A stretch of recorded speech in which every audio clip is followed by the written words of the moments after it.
What's up, everyone? Let's do it again. Ask a life coach.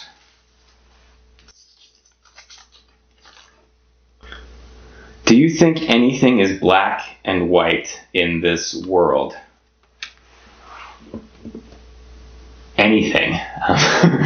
Literally, I guess if we go literally, then yes, the colors of black and white, although some would say, it's not color, it's absence of color. This is black. The questions in the basket are white. So sure, from a literal sense. So that's obviously not what's being asked here.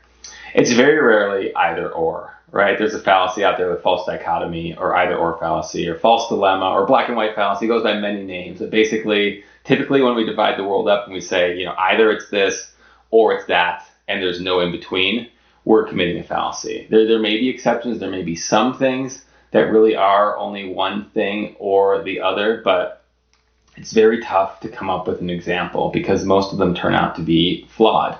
Either you're gay or you're straight, not true. Either you're male or you're female, not true. I don't know. Either you're young or you're old. I mean, these categories are really not helpful. Anything that is truly black and white. Morality is complex. It's messy, and it's often very nuanced. But I would say there are probably situations within an ethical context where we might just want to say, like, hey, don't torture people.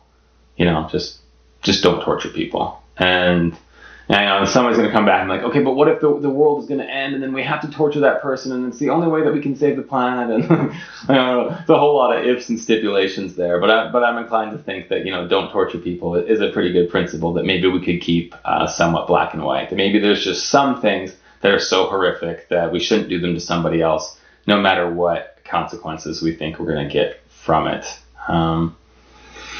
But more often than not, if we want to understand people, if we want to understand situations, if we want to build empathy, it's in acknowledging how little we know, and it's in acknowledging how complex and uncertain the world is. It's in seeing that most people's behaviors are a product of years of conditioning and environmental factors, so that we can't just say, oh, no, this is wrong and I'm right and that's where you're at. Again, I don't think we have to throw truth out the window, but rather we just have to see that it's really kind of nuanced and difficult to find. And if we do that, then I think we're going to be at a much healthier place, because the people that are certain of things are typically the most dangerous people. They're the ones that are willing to harm others and judge others for their beliefs because they just know that they're right. And if history has shown anything, it's that the people who just know that they're right are usually pretty wrong. So, I think this question just invites us all to be a little bit more humble and recognize that, again,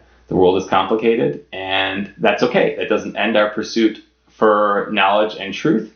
It rather just adds more layers to it. So I hope that helped. I couldn't come up with a more clever example. I was thinking either you're alive or you're dead, but then Princess Bride came to mind, and perhaps you can be mostly dead. So tough one. Tough to find black and white in this world. But thank you so much for asking. That was a fun one. I hope you all appreciated tuning in. I appreciated you being here.